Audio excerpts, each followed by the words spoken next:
Mi nombre es Andrés Lugo Morán, soy médico toxicólogo y desde el 2005 he estado trabajando en la defensa de mexicanos en cárceles de Estados Unidos que han sido sentenciados a pena de muerte.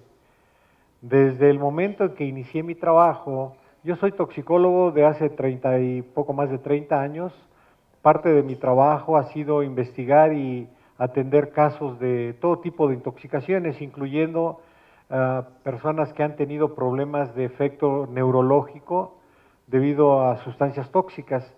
A partir del 2005 empecé mi trabajo como invitación de un grupo a través de la Secretaría de Relaciones Exteriores.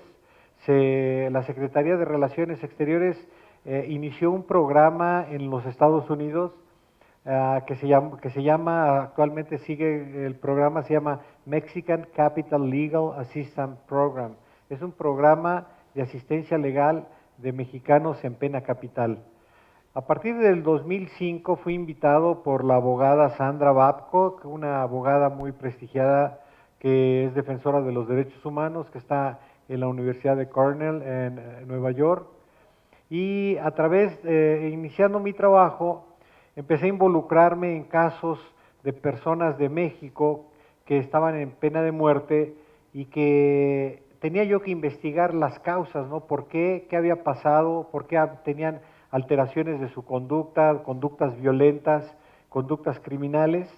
Y así empecé a hacer una investigación muy a fondo que hasta la fecha llega a más de 70 casos en total que he trabajado. De estos, aproximadamente 50 son ciudadanos mexicanos que están en las cárceles de Estados Unidos.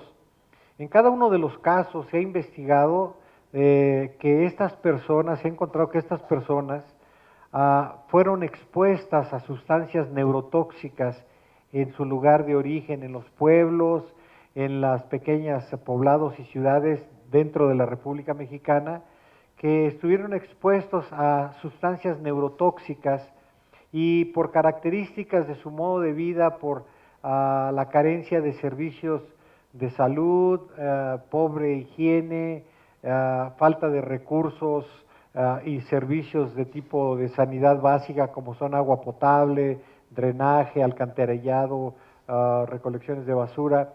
Estas personas tienen la característica de que han sufrido exposición a neurotoxinas, llámense o plaguicidas, herbicidas, insecticidas de diferente tipo, sustancias que se utilizan en la petroquímica, policíclicos aromáticos, metales pesados.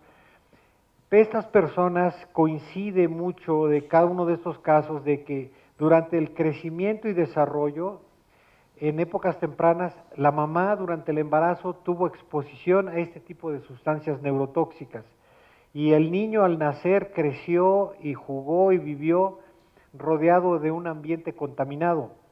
La gente no se ha dado cuenta, en realidad ahorita en México no hay un estado de alerta o de conciencia del peligro real que significa que un niño esté desarrollándose en un ambiente contaminado o cerca de sustancias que son altamente neurotóxicas.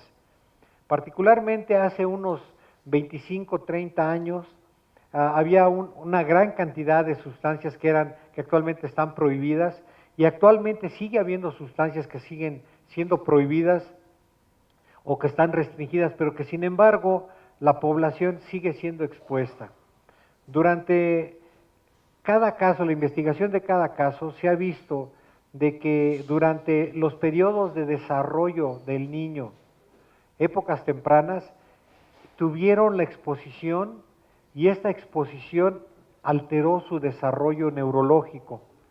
El desarrollo neurológico que normalmente nos permite socializar, tener una conducta normal, se altera y después de varios años, 20, 10, 15, 20, 30 años, surge el problema. Para que tengan una idea, por ejemplo, si alguien se expone a la radiación causa mutaciones en el DNA y de inmediato no le va a dar cáncer a la persona. Después de unos 20 o 30 años o 40 surge el cáncer. En el caso de la exposición de niños a sustancias neurotóxicas, El problema sucede de que hay una mutación, una serie de mutaciones en el DNA en áreas de desarrollo cognitivo en el cerebro. Las funciones cognitivas cerebrales nos permiten socializar, llevar una vida ordenada, tomar decisiones, desarrollar un lenguaje, una inteligencia adecuada.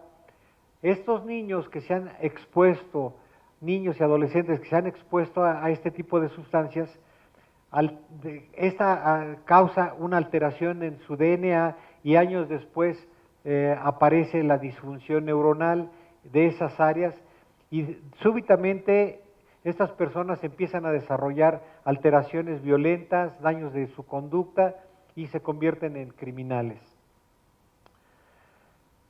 En los pasados, desde el 2005, les puedo mostrar aquí un mapa son los casos que se han trabajado dentro de México, son aproximadamente 50 casos.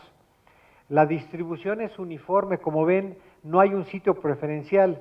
Generalmente las exposiciones de este tipo tóxicas ocurren en zonas de agricultura, zonas cercanas a zonas industriales, áreas de donde hay tiraderos de basura municipales y tiraderos de basura industrial. La comunidad y las autoridades no han estado interviniendo, bueno, más que nada las autoridades interviniendo para hacer un análisis y detectar este tipo de problemas en las diferentes partes de México para poder llevar a cabo programas de detección temprana y de prevención del desarrollo de este tipo de lesiones que son muy poco visibles. En los Estados Unidos se ha utilizado como un atenuante, un mitigante para la pena de muerte cuando la persona padece de retraso mental o que tiene psicosis grave. A partir de las investigaciones que hemos venido haciendo, este trabajo que hago lo hago conjuntamente con neuropsicólogos, neuropsiquiatras de la Universidad de California y especialistas en neuroimagenología, y conjuntamente nosotros como especialistas hemos explicado y hemos demostrado cómo sucede el daño y los cambios en la conducta de estas personas. En el transcurso de la vida del individuo, en épocas tempranas, puede ser que la persona presente datos premórbidos o alguna alteración demostrando lesiones cognitivas, pero no son detectadas porque realmente la gente no está consciente, no conoce que las funciones cognitivas cerebrales son las que nos permiten funcionar en todos los ámbitos. Los órganos de los sentidos son funciones cognitivas, el lenguaje de todos sus tipos, la memoria, la expresión, la toma de decisiones. Las áreas principales que han sido afectadas durante este periodo, de este proceso de daño, son áreas que se encuentran en los lóbulos frontales, en esta parte del cerebro, ¿verdad?, en el frente, en las áreas precorticales. Hay unos núcleos que se llaman los núcleos ejecutivos de comando, Executive Command Centers. Se ha demostrado que el daño en estos núcleos hace que las personas de repente y súbitamente presenten un cambio de conducta, pierden el control y hacen conductas antisociales o criminales. ¿Alguna pregunta? ¿Algo? ¿Podría saber si la exposición a estos productos genera conductas violentas en el caso de esas personas que fueron condenadas? ¿Por qué fueron condenadas entonces la librada la pena de muerte? Sí. Una persona que comete crimen en primer grado en los Estados Unidos, inmediatamente los fiscales buscan la pena de muerte, o sea, la pena máxima. Y al investigarse, anteriormente no se investigaban lo que eran funciones cognitivas. Al investigar las causas del crimen, generalmente los abogados y la gente se dedicaba a investigar las causas de tipo social, de tipo ambiental, económico, problemas personales familiares, crisis, el uso de drogas, de estimulantes, alcohol, y después de analizar esto tomaban la decisión para llegar a ejecutar a una persona. Una vez que el jurado encuentra culpable a la persona en los Estados Unidos en homicidio de primer grado, los fiscales inmediatamente buscan la pena de muerte, basados en que este tipo de agresiones deben ser castigados, según ellos, con la pena máxima. Anteriormente no se investigaba con detalle lo que eran estas alteraciones cognitivas, y lo que se ha visto es de que cuando se investigan podemos nosotros encontrar que no fue un acto voluntario, que las personas pueden tener inclusive un coeficiente intelectual normal o aparentemente normal, y que a pesar de eso, de que tengan una inteligencia normal, no tienen un control en sus impulsos, en su agresividad, no hay un límite. Cuando una persona tiene una confrontación, una crisis, inmediatamente la respuesta humana es defender, cuidarse uno y cuidar a los demás. Es un instinto natural que tiene el ser humano que nos permite protegernos y proteger a los demás. Y puede escalar en diferentes niveles, pero tratando siempre de no sobrepasar o no llegar a una agresividad mayor. Lo que está sucediendo con las personas que tienen alteraciones cognitivas en áreas frontales, de los lóbulos frontales, es de que pierden esa capacidad y se vuelven impulsivos. Llevan una vida aparentemente normal, pero el control, último control que debemos de tener para detenernos ante un evento violento o tratar de proteger a alguien, ese se pierde, se borra, se ciega la persona, por decirlo, y cometen el acto criminal. Y pues es algo que se ha estudiado con detalle y se ha demostrado de que es debido a lesiones en áreas de desarrollo cognitivo. Las funciones cognitivas cerebrales son tan reales como es el poder nosotros ver, es una función, el estar oyendo, el estar pensando, el hablar. El lenguaje humano, el habla, es una de las funciones cognitivas más especializadas, es como la inteligencia, si se puede, mejor que la inteligencia, porque a una velocidad increíble se procesan ideas y salen a través del lenguaje. Otras funciones que nos permiten imaginar, desarrollar cosas que en el pensamiento están controladas en esas zonas cerebrales. Y todo esto es función, y esa función está alterada debido a que durante la época del desarrollo, crecimiento de estos niños, tuvieron exposición tóxica y ese daño creó mutaciones. Esas mutaciones se mantuvieron silenciosas, por decirlo así, y se manifiestan después de muchos años. Si nosotros desarrollamos los programas para intervenir, diagnosticar oportunamente, podemos detectar casos en los que los niños o las personas son vulnerables a incidir o cometer actos delictivos o criminales.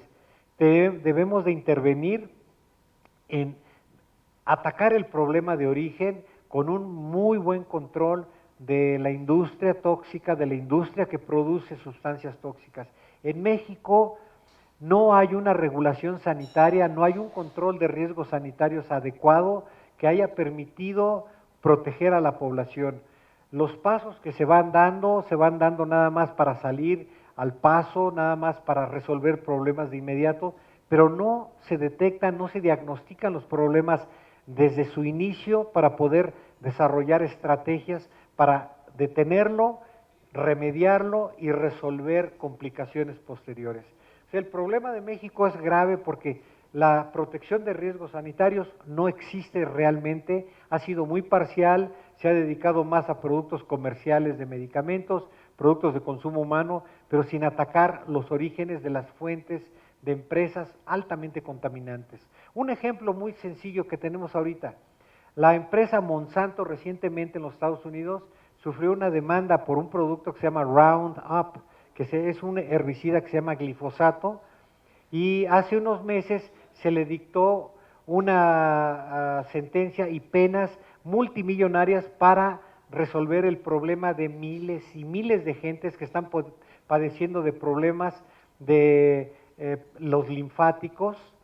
Hay enfermedades de tipo Non-Hodgkin, que son de cáncer de linfáticos causado por el glifosato. En México no se ha hecho absolutamente nada. Acabo yo de regresar de ir a ver un caso en San Luis Potosí, rumbo hacia Ciudad Valles. Otro caso de un mexicano que está sentenciado a pena de muerte, que tengo que presentar un testimonial a la brevedad posible porque el juez dio la oportunidad de que se presente un testimonio de toxicología y lo tengo que entregar ya pronto. Bueno, durante la investigación en esa zona que es cañera, predominantemente, existe en toda esa región una infinidad de productos comerciales que contienen glifosato. El glifosato es el herbicida número 1 en todo México. Como se dan cuenta, en México no se está atacando el problema real. Acaba de suceder lo de Monsanto con el glifosato, con Roundup, y en México no se hace nada. Tenemos 100 productos, muchos productos que tienen el glifosato y están a la disposición de la gente. Entonces vamos a resolver el problema una vez que tengamos ya más casos de cánceres, más casos de linfomas non-Hodgkin, que es el principal problema, y otros problemas que están asociados con el glifosato. Pues es un problema de utilización global de un producto que ya debió haber sido eliminado de acceso en la humanidad de plano. Doctor, en México, perdón. Yo quisiera preguntarle, doctor, exactamente de estos casos que mencionas, si pudieran ser más precisos, son 50 casos que aparentemente tienen esa relación entre el uso entre la contaminación y conductas antisociales. Pero de estos casos ya ¿en qué momento del juicio están? O sea, ¿están detenidos, están en proceso, o ya hay pruebas de que existe esta correlación? Sí, en el caso de todos estos casos, generalmente me han llamado después de que ya fueron convictos, ya fue sentenciado. Le llaman el post-conviction o durante un proceso de apelación. En los procesos iniciales no se contemplaba esto y se empezó a contemplar como un recurso ya después de que había sido sentenciada la persona. En todos y cada uno de los casos hemos intervenido ya una vez que está la sentencia y se ha modificado, inclusive en algunos casos se han reabierto investigaciones y en 2 casos inclusive se encontraron de que no culpabilidad y salió la persona libre, han salido ya libres. En los demás casos ha habido reducción de la pena, en lugar de sentencia de pena de muerte, pues se les pone una sentencia, o sea, que no sea pena de muerte. Pero el objetivo se ha logrado, ¿verdad? En estos 50 casos se ha logrado de que estas personas se detenga la ejecución. Básicamente se detiene y se les cambia. ¿Y si tienen pruebas, o sea, de que hay esta relación? Sí, en cada caso, inclusive hay un caso que se llama, Carlos Gutiérrez, es un caso que es del estado de Nevada, está de dominio público, ustedes lo buscan en internet y ahí está el testimonial del veredicto de la corte donde dice death penalty vacated death penalty. De este señor Carlos Gutiérrez, igualmente, o sea, ustedes van a encontrar ahí más o menos a nivel de la página 16 empieza el testimonial que presento yo y el testimonial también de neuropsiquiatras de la Universidad de California y cómo influyó, cómo se logró demostrar de qué manera este daño neurotóxico alteró las funciones cognitivas que causaron el crimen, ¿verdad? Es igual, también, por ejemplo, alguien que comete crímenes bajo alcohol y de drogas, hay que investigar cada caso porque cuando alguien comete un crimen bajo la influencia de algún estimulante, un estupefaciente, alguna droga o alcohol, esto se convierte en agravantes, o sea, el delito pasa a otro nivel y no tiene ningún atenuante, ¿verdad? La persona cometió el crimen y estaba mareada, totalmente desorientada, estaba alucinándose. Bueno, pero la ingestión de la droga o del alcohol fue voluntaria, entonces de esta manera no hay modo de que sea mitigante, pero hay casos en los que investigamos y hay razones médicas, bioquímicas, de la fisiología en el historial médico que permiten encontrar causas, ¿no? Un caso que sucedió recientemente de una persona que comete un crimen, pero esta persona tenía un problema de narcolepsia y decían que tenía una intoxicación voluntaria por alcohol, siendo que la intoxicación había sido no voluntaria, porque una persona de este tipo puede ingerir una pequeña cantidad y de inmediato con esa pequeña cantidad pierde el control y sigue consumiendo de manera compulsiva el alcohol o una droga. Si alguien, o sea, los límites legales de intoxicación, por ejemplo, a nivel de alcohol, que 0.08 miligramos por decilitro, por abajo alguien puede tomarse una copa de vino o algo y no está impedido de llevar a cabo, manejar un vehículo o hacer alguna tarea, pero si la persona tiene por arriba de ese nivel ya está mal. Lo mismo pudiera suceder en casos de accidentes o en crímenes en que la persona se intoxicó, pero ahora sí que entre comillas sí, de manera involuntaria por el problema metabólico o un problema médico. ¿Sí? Preguntarle sobre las industrias que están relacionadas con los 50 casos que hasta ahora usted ha llevado, de qué giros son primordialmente y hasta el momento han tenido algún acto de autoridad justo en que se les señale sus contaminantes causaron esas afectaciones. Sí, bueno, primordialmente han sido la gran mayoría gentes trabajadores agrícolas, gentes que trabajan en el campo y que se han expuesto a diversos tipos de compuestos agroquímicos, sobre todo insecticidas y herbicidas. Y no se ha logrado fincar una responsabilidad directa, es muy difícil hacerlo, porque como la exposición es a diversos grupos de sustancias, otro tipo de sustancias ha sido los metales pesados, otro grupo han sido petroquímicos, policíclicos aromáticos, dioxinas, furanos.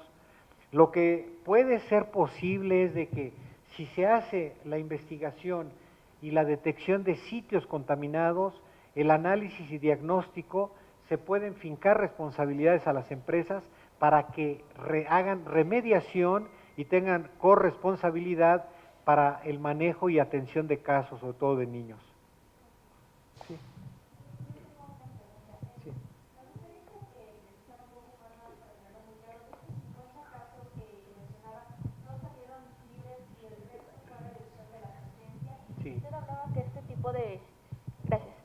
este tipo de mutaciones permanecen de alguna manera silenciosas y en algún momento ubicaron cuál fue el detonante para que pues este tipo de conductas antisociales se presentaran de manera pues evidente en estas personas. Sí.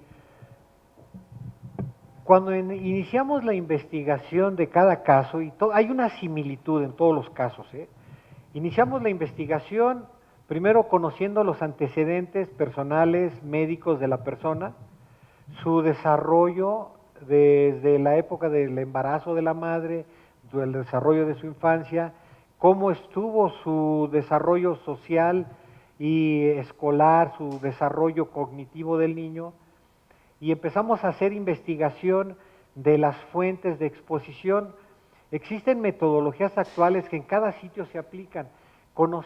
Hay 5 puntos en los que la Agencia del Ambiente de Estados Unidos, el Departamento de Salud de Estados Unidos y todas las agencias mundiales del ambiente investigan para determinar si hay exposición. Porque lo primero que investigamos de estas personas, de las 50 personas, es si realmente hubo exposición o no hubo exposición. Entonces, para investigar exposición, los 5 puntos, cada uno conlleva una serie de pasos, pero en resumen son: 1, la fuente. En la fuente investiga uno sus características físicas, químicas, todo lo que existe alrededor, 1 o 2 elementos, sustancias químicas, cómo están en el ambiente. Lo segundo, la vía ambiental, cómo se distribuye en el ambiente ese químico, si es a través del agua, mantos freáticos, aguas superficiales, en el aire, en la tierra, en los alimentos, en productos de consumo, etcétera, en muchas formas, a través de los padres que trabajan y llegan con ropas contaminadas a la casa.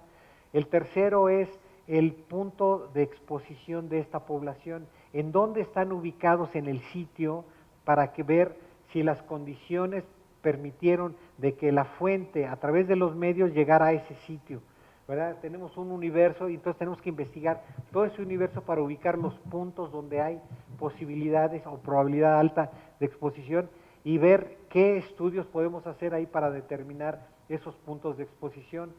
La ruta de exposición sería el siguiente: si el contaminante entró por la respiración, lo respiraron, lo comieron, los niños sobre todo respiran y comen, se comen mucho polvo, mucha tierra, viven en el suelo, muchos contaminantes que liberan las industrias, los agroquímicos, permanecen en el suelo durante mucho tiempo, días, semanas, entonces hay una exposición continua. Entonces el cuarto punto es, ¿por qué ruta llega? Respiración, ingestión, inhalación, ¿verdad? O a través de la piel, o es combinado, o radiación. Y el quinto punto es si es esa población susceptible.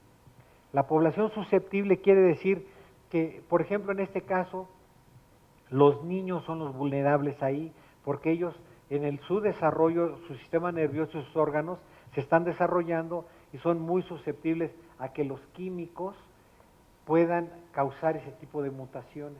Entonces, si esos 5 puntos tienen que ser precisos, bien definidos, para poder yo primero determinar que sí hubo exposición.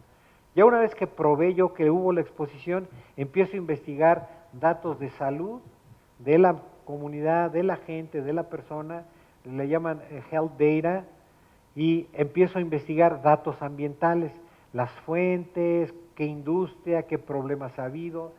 En Estados Unidos hay un programa nacional que se llama, es el National Priority List, que ustedes ponen el mapa y el mapa les va a decir qué sitios hay con contaminación y donde hay zonas urbanas, donde hay poblaciones, donde hay grupos humanos viviendo cerca.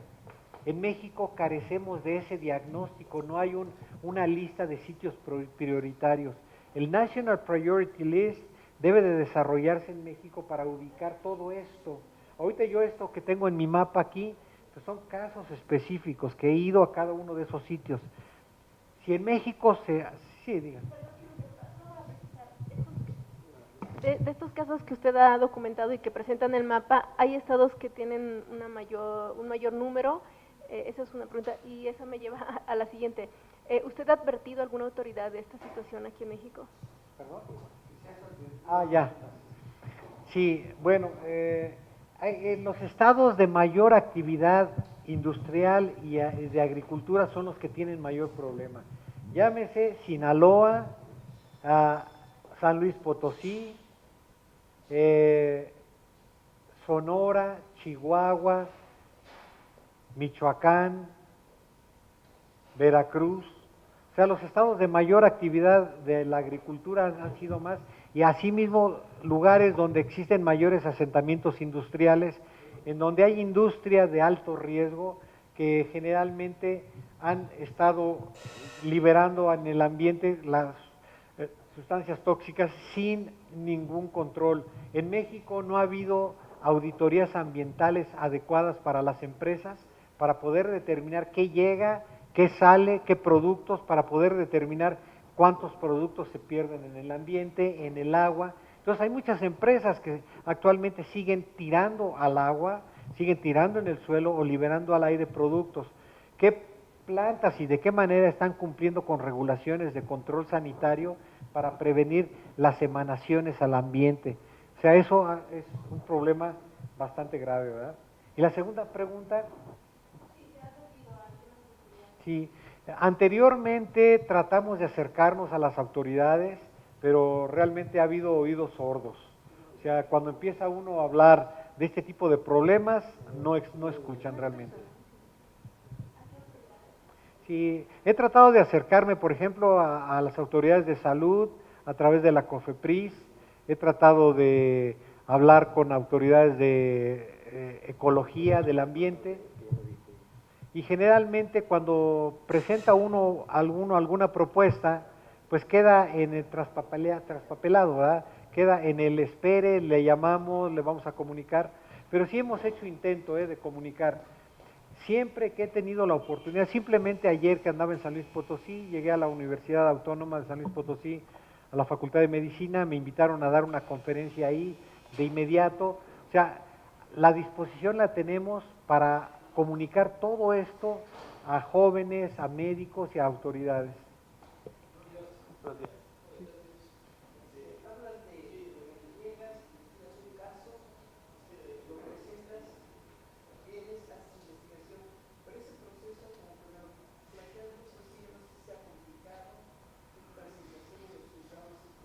Sí, sí, sí, una vez que se hace toda la investigación, hay que hacer una documentación exhaustiva, una revisión muy exhaustiva.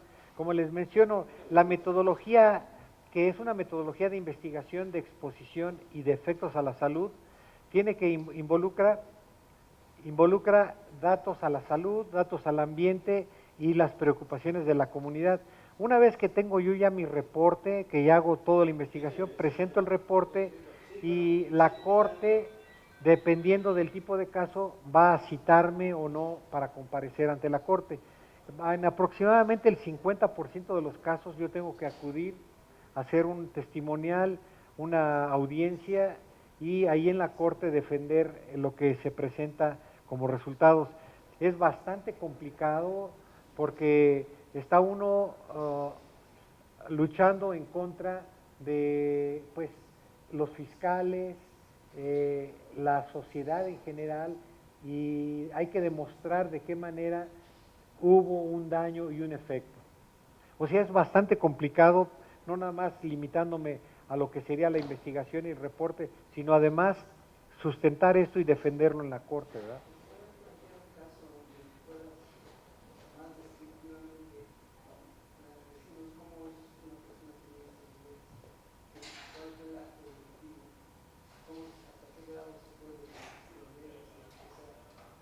Sí.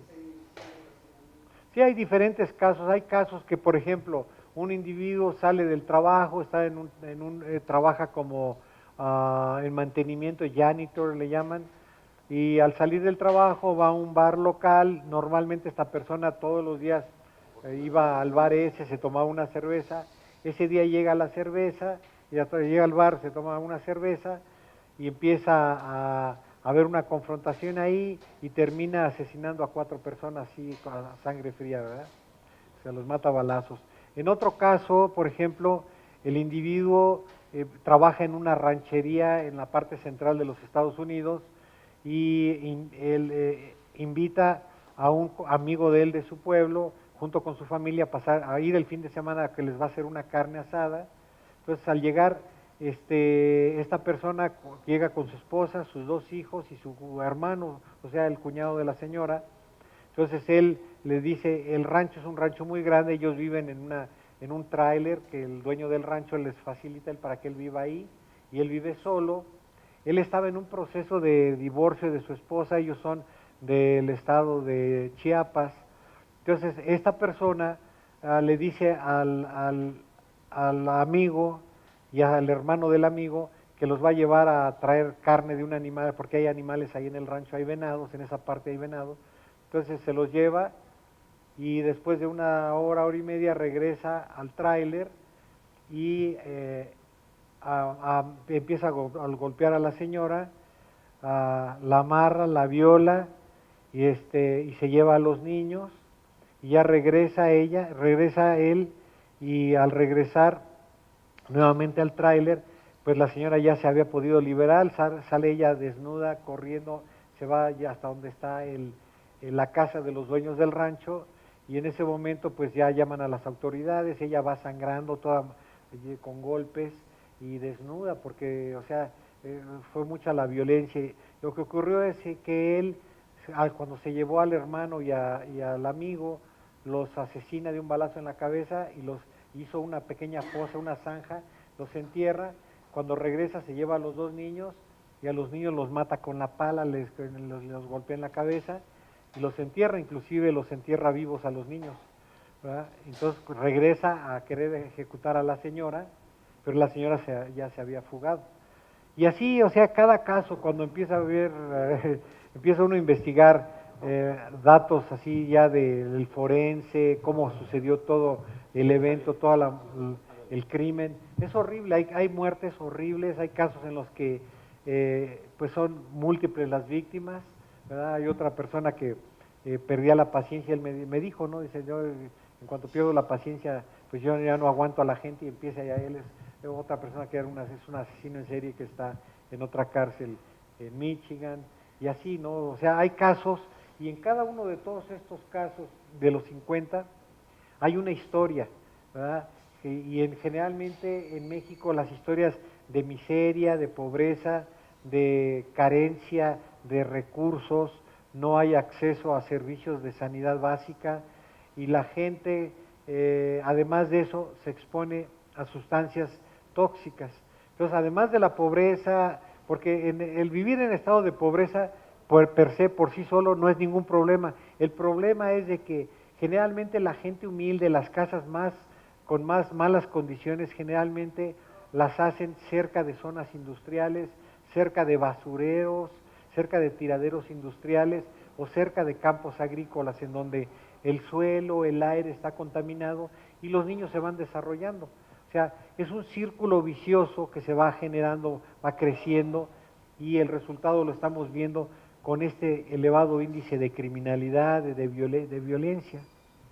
¿Cuál sería el llamado a las autoridades mexicanas, sobre todo cuando hasta el sexenio pasado se había dado una gran preferencia hacia la industria minera, que es muy contaminante? E incluso en los tribunales mexicanos hay amparos para no usar los transgénicos, pero sí, sabemos que se han usado cuando menos en la península de Yucatán. Sí. ¿Cuál sería el llamado al gobierno mexicano cuando pues vemos que la violencia está más que desbordada en el país? Sí. Lo principal es de que las autoridades deben de intervenir y deben de actuar desde el inicio del problema, no llegar a resolver ya una vez que está el problema. Hay 3 niveles en los que debe de intervenir. Primero es hacer un diagnóstico, investigar cuáles son las causas en cada sitio de qué es lo que está sucediendo. Segundo, hacer una intervención para fincar responsabilidades a quienes están llevando a cabo contaminación para que de manera efectiva y de manera muy bien planeada se lleve a cabo una remediación pero real y oportuna del problema. Y lo tercero es hacer una evaluación del efecto en la población y en el ambiente. En el caso de la población, hacer detección de los casos que están siendo afectados para empezar a llevar a programas de intervención para detener el avance.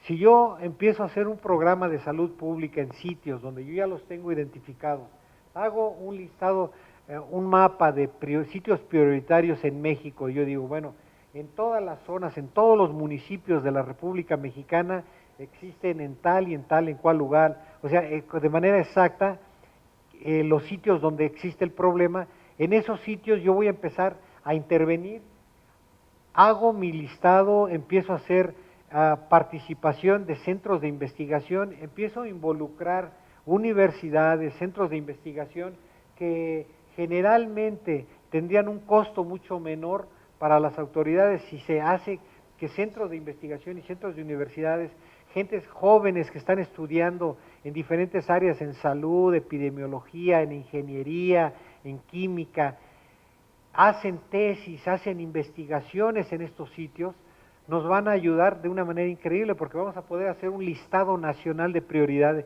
de sitios prioritarios para poder atacar el problema. No se puede atacar porque las autoridades realmente no conocen el problema y no han tenido la intención de intervenir. Hasta la fecha, yo lo digo abiertamente, no han tenido el interés de intervenir, no sé, debido quizás a intereses comerciales, intereses políticos, a corrupción, pero el problema debe de ser resuelto, nunca es tarde.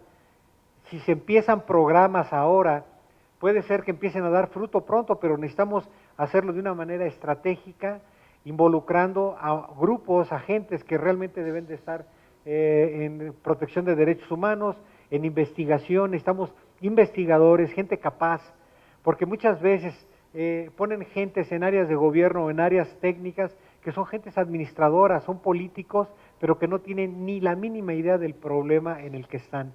Y entonces ellos acatan órdenes y consejos de gentes que los asesoran, pero al mismo tiempo no tienen ellos la capacidad de razonar si lo que les están recomendando está bien o está mal.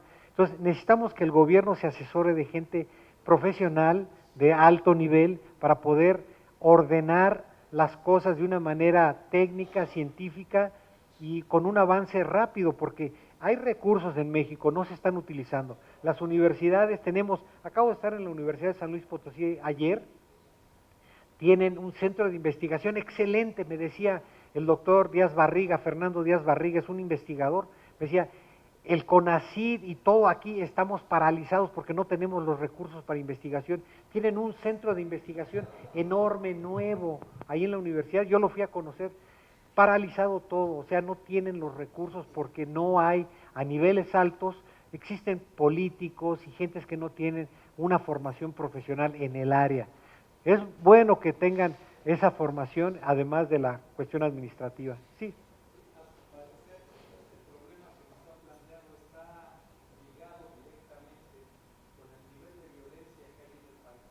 En mucho tiene que ver. Toda la violencia que hay, tenemos ahorita altos índices de criminalidad y existe comprobado altos índices de contaminación y una gran cantidad de sustancias neurotóxicas en que la gente está teniendo una exposición continua. O sea, sí hay una relación directa. No es totalmente eso, pero sí hay una relación muy grande.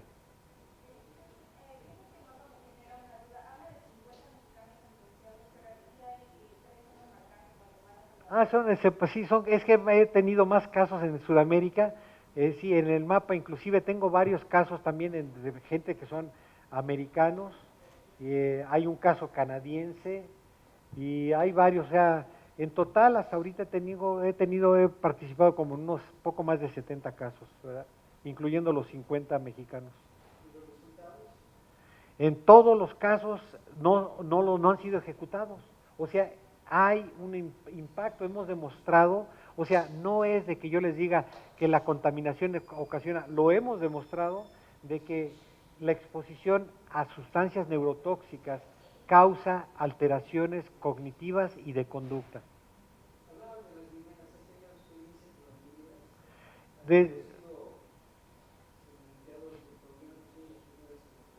Sí, gran parte del trabajo que he llevado a cabo ha sido como asesor y consultor en grandes empresas mineras y metalúrgicas en México y en Sudamérica, y he tenido la oportunidad de conocer los niveles de trabajo, de producción, así como hay empresas muy responsables que están haciendo cosas bien, existen gran cantidad de procesos de minería que no están siendo regulados o controlados de una manera adecuada.